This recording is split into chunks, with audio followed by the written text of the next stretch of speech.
I've been looking at a lot of Suicide Squad gameplay, and I'm going to tell you and be 100% honest with you guys.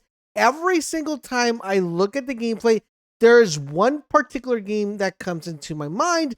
And when I mention this game, you're going to see the gameplay and it's going to tie in all together. And we're all going to be looking at this game exactly the same way. It reminds me of Borderlands. And that's actually a good thing. For those of you who don't know, Borderlands kind of redefined the way loot and shooters were made, and a lot of games actually went ahead and copied the formula, Destiny being one of them, and made a better game. And I feel like this time around, Suicide Squad has something special in their hands due to the fact that it's being made by a team where one of the most predominant things when it comes to these type of games that is lacking is combat. And in this time around, it's being made by one of the best developers that has made a really good defined combat system like Arkham Knights. So we know the combat system is going to be there. We know that the narrative driven story is going to be there just because of the Arkham series.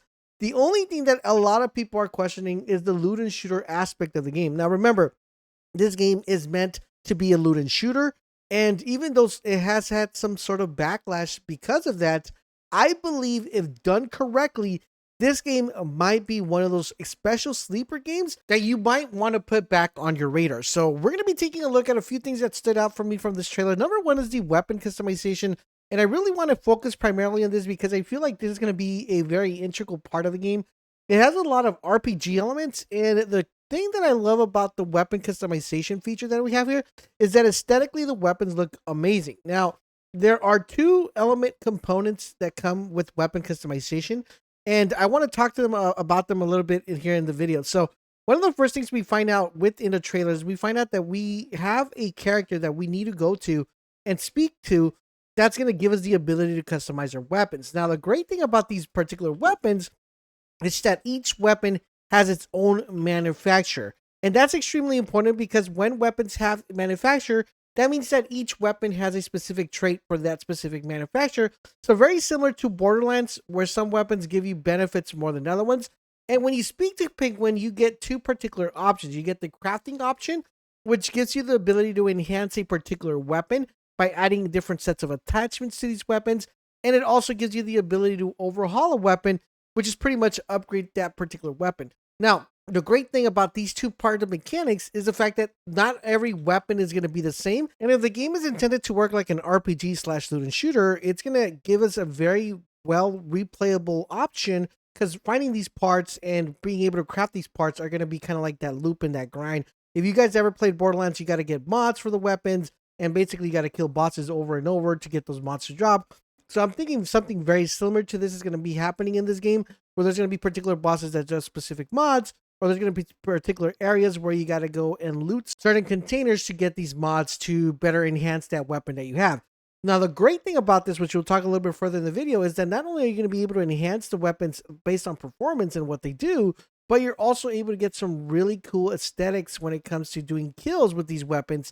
And we're going to talk about that a little bit further in the video. Now, another thing that kind of drew my attention, guys, is, of course, the skill tree. Now, this looks very, very similar to the Borderlands skill tree. And each character will have its own skill tree. And based on this one, we're noticing that each skill tree has its own preferred playstyle. We have firepower, which seems to be focusing primarily on weapon power. We have strength and dominance, which is, I'm pretty sure, it's going to be focusing primarily on melee. And then we have power of the ancients, which is, I think it's going to be focusing primarily in abilities. Now, you're going to determine which one do you want to invest more points in, right? And which is going to give you more benefits based on the way it works. Now, one thing they really mentioned quite a lot here is that there is supposed to be a lot of synergy tied in perfectly with the way characters play when you play with multiple players. So there should be a lot of things that synergize that allow you to do certain abilities different if you guys are synergizing that well. Another thing they went ahead and mentioned is that each combos are meant to be done different. What that means is like when you're fighting, it's not just about smashing A or B, whatever button it is going to be to melee or to shoot or do whatever.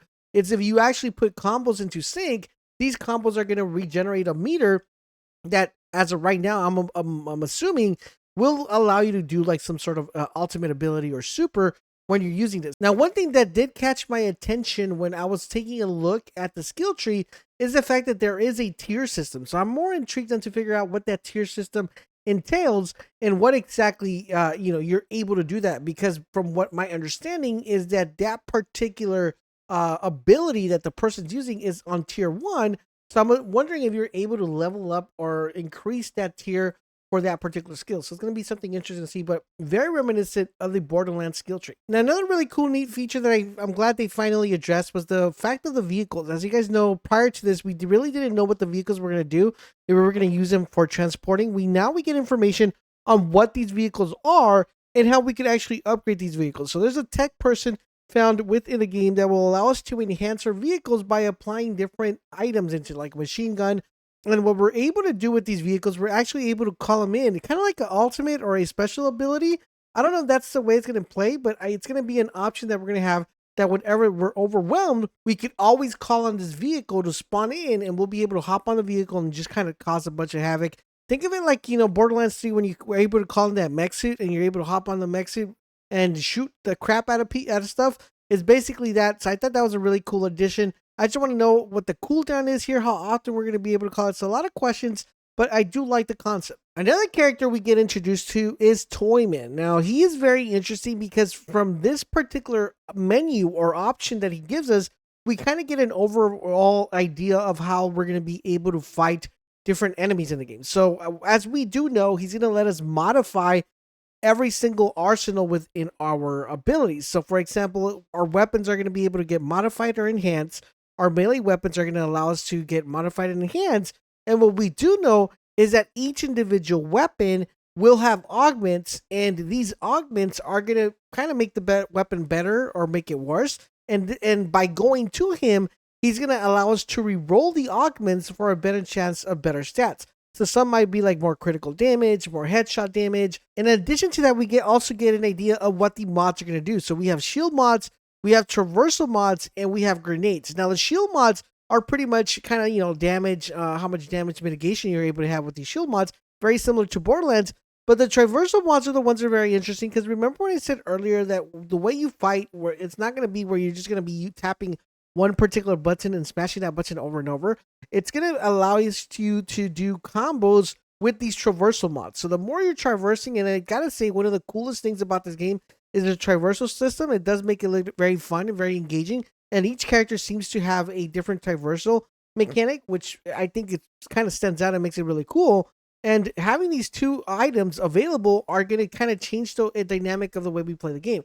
Now, there are also grenades in the arsenal, and I'm pretty sure, based on the footage that we've seen so far on the trailer, that there are multiple grenades that we're going to be able to use to apply different status effects or to apply different ways of killing that enemy. The next character we got introduced to was Hack, and she's going to be primarily focusing on allowing you to upgrade your skill tree. And remember how I said earlier that it seems like the skills are tied to tiers? It seems like this is the person you're going to be going to upgrade the tier for that specific ability. Now, the great thing and the neat thing about that particular, option is the fact that the ability will get enhanced and outperform. And the great thing about that is that since you're kind of going for combos while you're playing the game to make sure that you're constantly, doing as much damage as you possibly can, this should help you fill that combo meter a lot faster.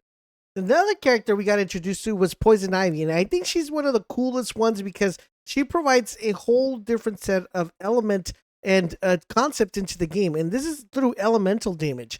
And basically what she does is she allows you to apply afflictions to your melee weapon and to your primary weapon and your grenades. Basically, afflictions takes a very cool concept from the DC comic books, and every villain that we've come accustomed to, one of their abilities, like for example freeze, is tied into these afflictions, and you're able to apply these afflictions to either your primary weapon, your grenade, and your melee weapon. The cool thing about this is that each one has its benefits and also its cons. So figuring how you're going to be able to synergize this is going to be pretty cool. One thing they did mention is that you're able to apply 2 afflictions per character, so you could have like a fire burning one, and then you could have a freezing one, and then synergize that way. But if you have multiple players, a lot of people could be running different afflictions.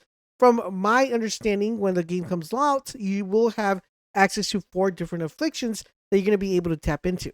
Now I have a question for you guys. After seeing all the gameplay and after going through every detail, does it look more Borderlands to you or does it look less Borderlands to you? Let me know in the comment section below.